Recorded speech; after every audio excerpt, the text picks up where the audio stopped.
many factors that contribute to a startup success. Entrepreneurship is undoubtedly the driving force that transforms an idea into reality. Let me have the privilege of introducing a distinguished executive who bring with them a wealth of experience and expertise. Dr. Chandra Vikash Sir, Global President, MaaS. Mr. Shivrao Chala Sir, Founder 3R Zero Waste. Mr. Pankaj Alwani Sir, Head of Learning and Development, Patanjali. May I now request our guests to please come on the stage and take their seats. Okay, Namaste, good afternoon everyone. My name is Chandra Vikash. I am founder and mentor of Gaia Innovation Labs. Along with Atal Innovation Mission and Atal New India Challenge, we were running incubator programs in various colleges and universities across the country. My background is, I'm an engineer from IIT Kharagpur, 1993, metallurgical engineering and material sciences. And one of the things that I'd like to share, which students are very excited about, is that the present Google CEO, Sundar Pichai, was my classmate in metallurgical engineering. So I had a very tough time. You can imagine that. So be sympathetic and please cooperate and do not make any noise because I'm going to share something very, very important for all of you. So next, what did I do after my engineering? I wasn't chasing for, scholarship in the US, which everyone, including some of my good friends, would advise me to do. I remember that I come from a small town called Bokaro Steel City, which is a Russian collaboration township. It's one of the best planned townships in the country. So I grew up seeing very beautiful manicured roads and lawns and very well designed neighborhoods. One of the best township that you will find anywhere in the country. I was there for 15 days recently and I can tell you it has fallen in many ways because the steel plant has shrunk, but many other things would make it one of the best cities close to Bangalore, Hyderabad, Pune in the coming years. So I also started a Viksit Bokaro campaign there. But when I finished my engineering, I made sure that I took a vow. And the vow was that after IITians start coming to say that is Steel Authority of India Limited, technology would not be imported. So my first startup experience was from within a large public sector company. Because startup is not just about setting up your own business. It is about the spirit of ownership. And irrespective of what institution you work in, whether it's a newly formed company, or whether it is a government, or whether it is a political party, or whether it is a social organization or a large corporate, the spirit of ownership doesn't go away from you. So in that spirit, I took up technology development projects despite the fact that Indian industry doesn't have an R&D culture. And my BTech project, my specialization was in steel making. So I knew in and out of what was going on in the steel industry worldwide. So I took up two projects which would return the company, more than 1,000 times what they were paying me or the overall cost that they were incurring on me. One project I quickly mentioned just for illustration was that there is something called LD converter in a steel plant. And there is an exothermic reaction by which by blowing oxygen, it takes away the slag, settles at the top and the steel settles at the bottom. And for blowing oxygen into it, you have a copper lens which is water cooled.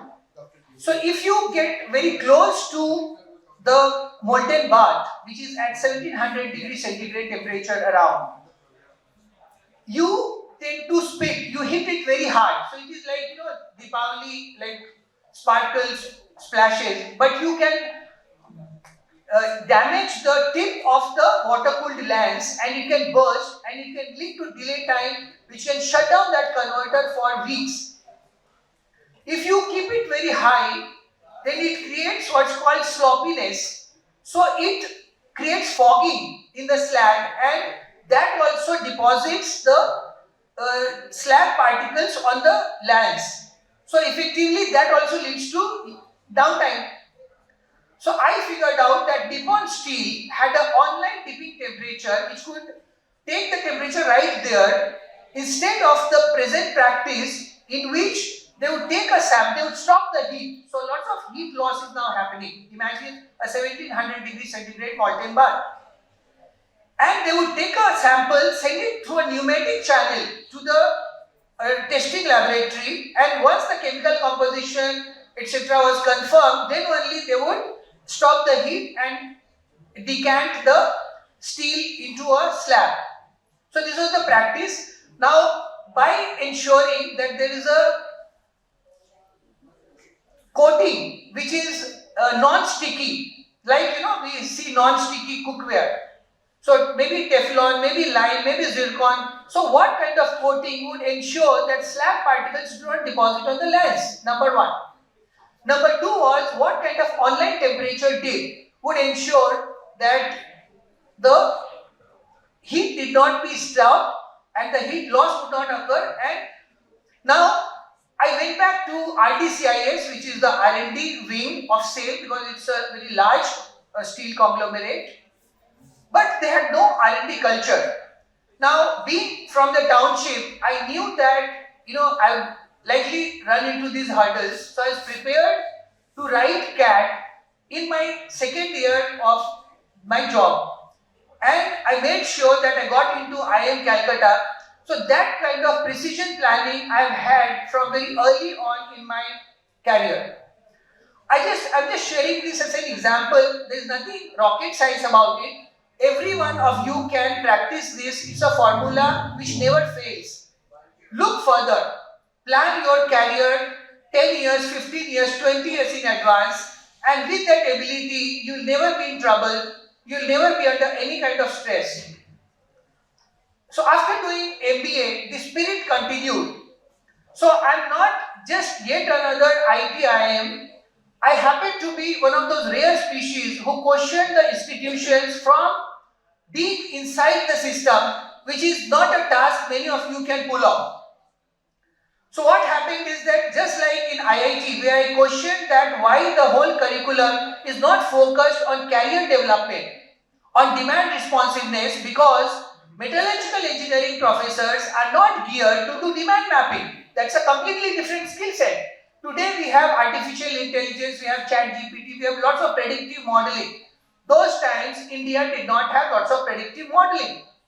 So the professor said that while we hugely respect you for bringing out this fact, and I even said in my farewell address at IIT, which I believe is a historical statement. So while people like Sundar Pichai and Sharmistha Dubey, who's another billionaire, one of my classmates, she incidentally was president of MaaS Incorporated till recently, the company which runs Tinder, the singles dating website. So very diverse portfolio that we have as a badge.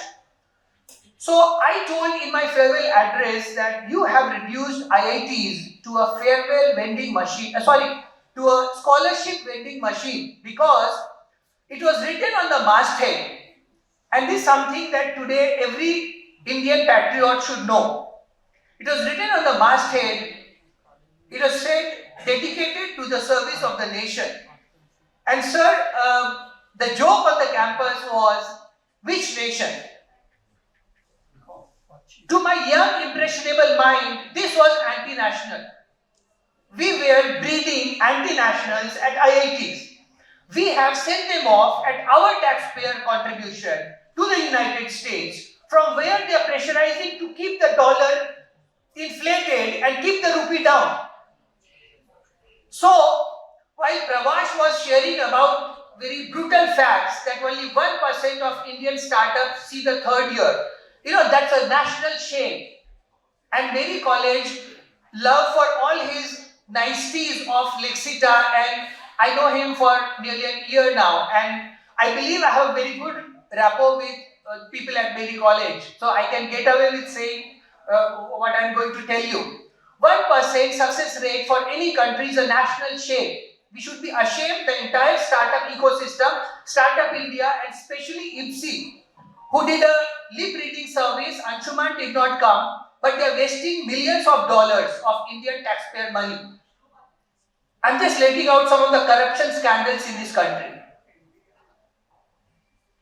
I quit another company, another organization which invited me as a global president, which you see on my nameplate. They invited me to be a global president for mobility as a service, on which I am a bigger expert than Elon Musk and everyone else put together.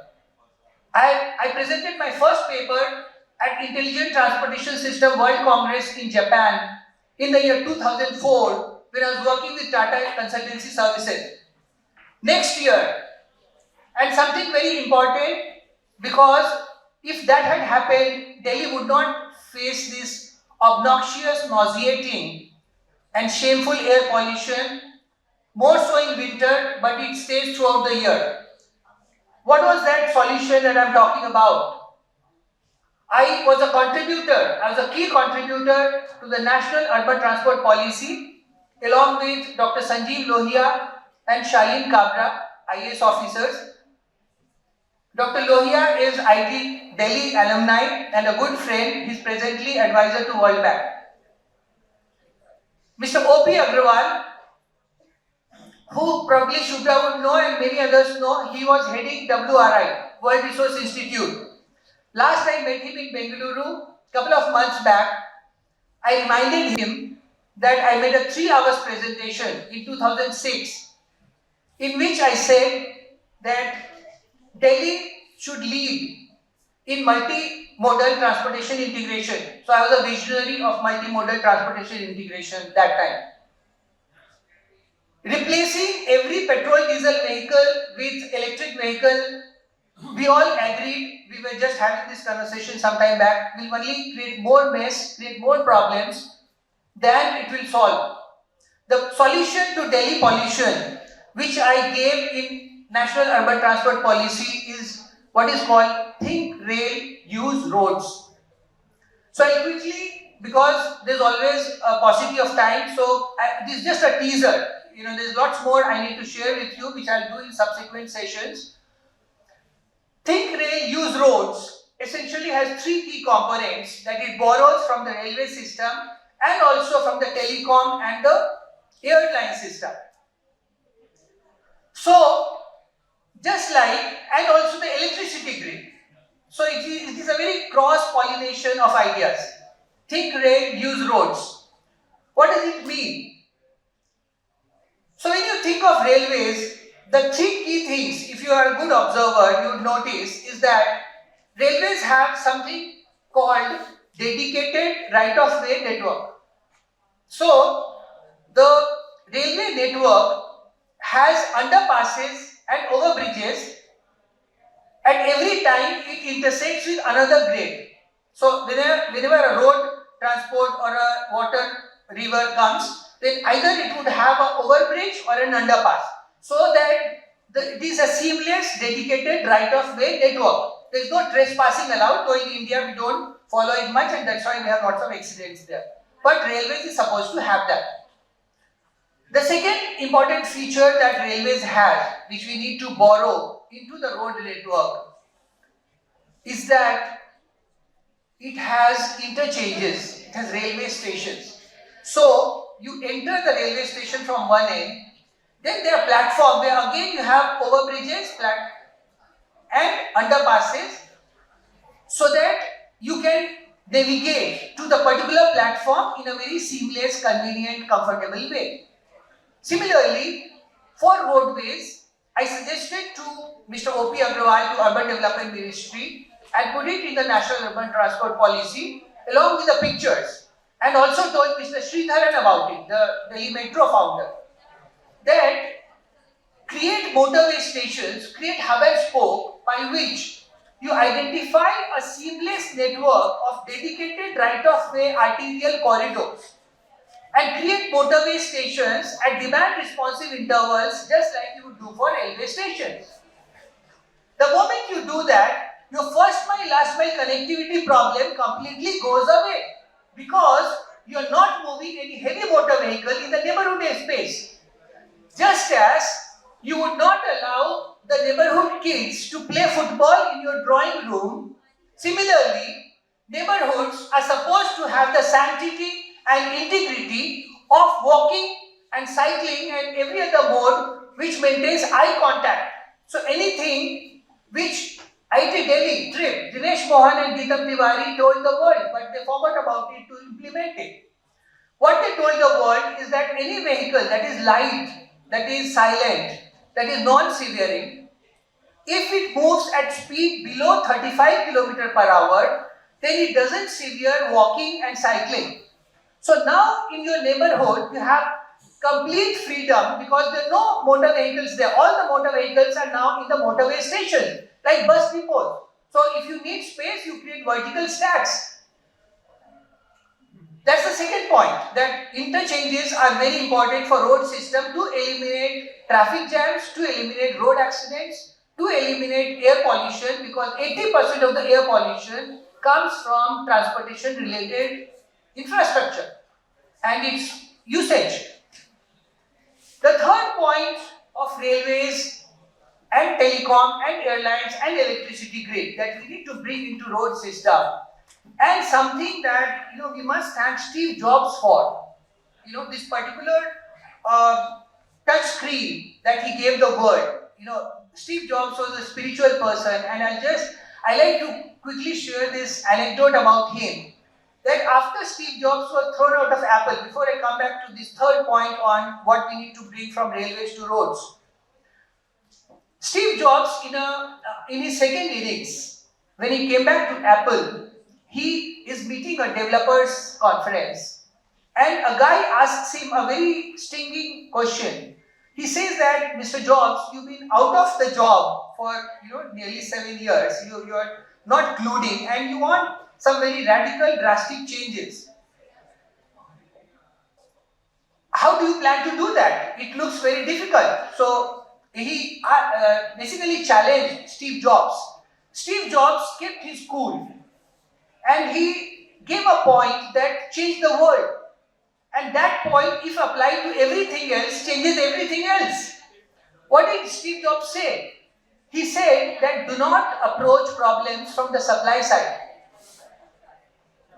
He essentially said that create the graphic interface, create the communication interface, and he brought the keypad that was sitting below in the Nokia phone on the touch screen itself.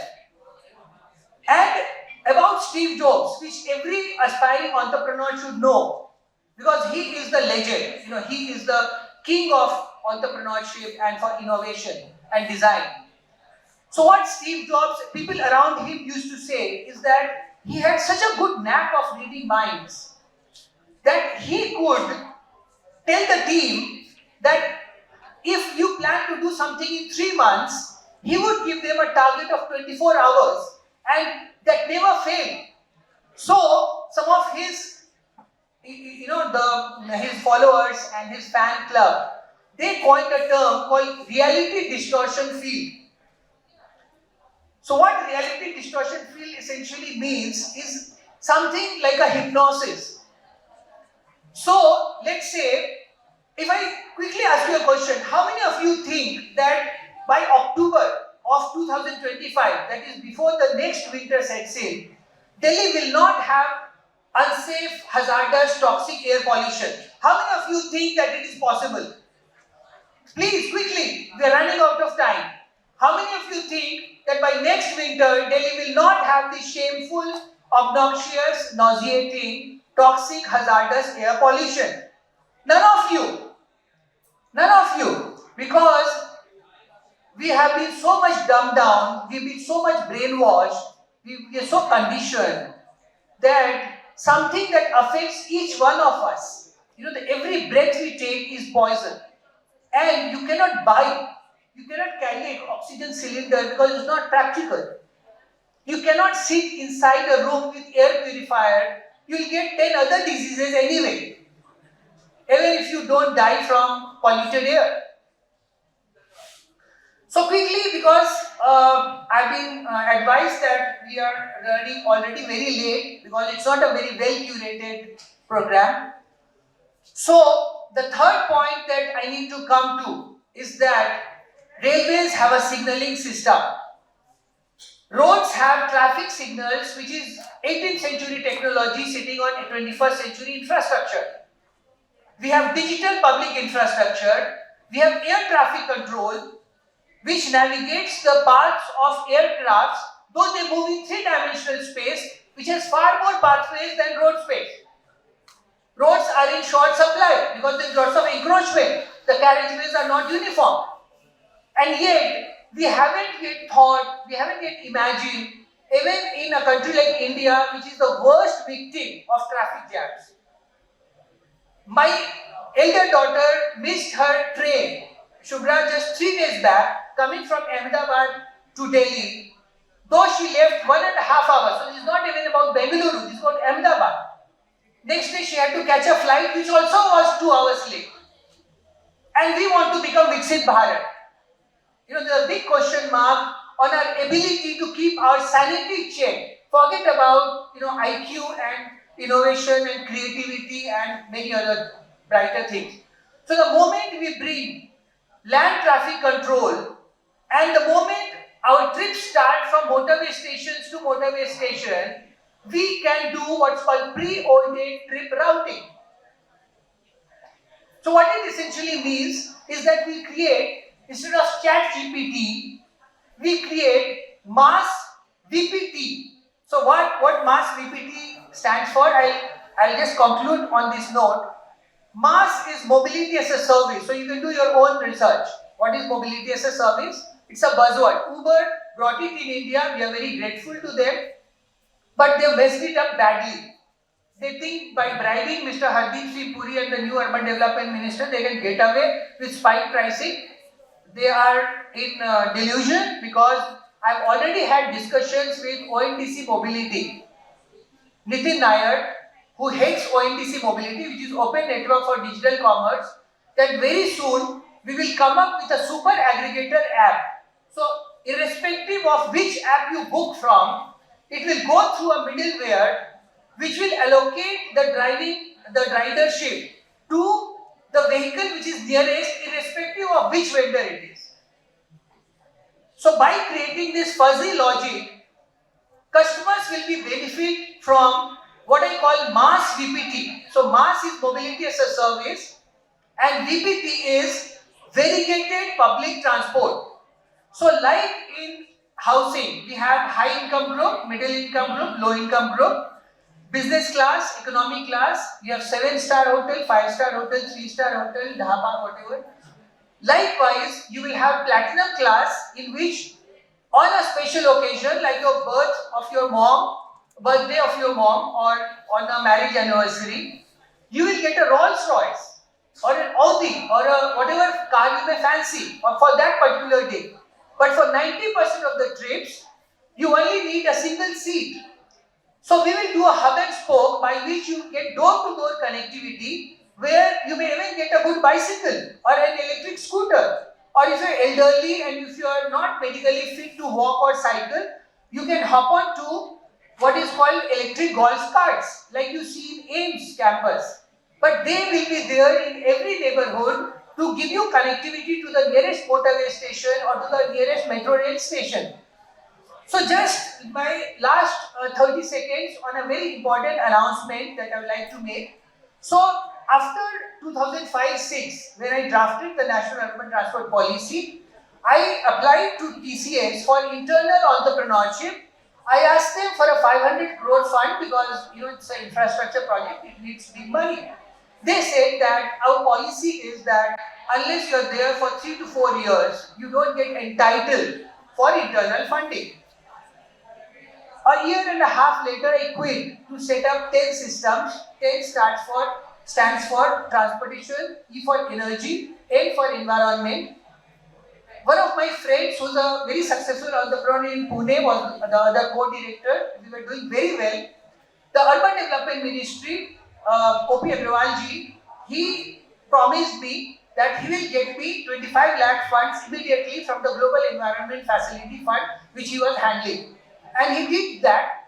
I was staying in Palam Vihar in Gurgaon, and he asked me to do a pilot project. Mr. Jaypal Reddy was the then Urban Development Minister. He was to be the chief guest.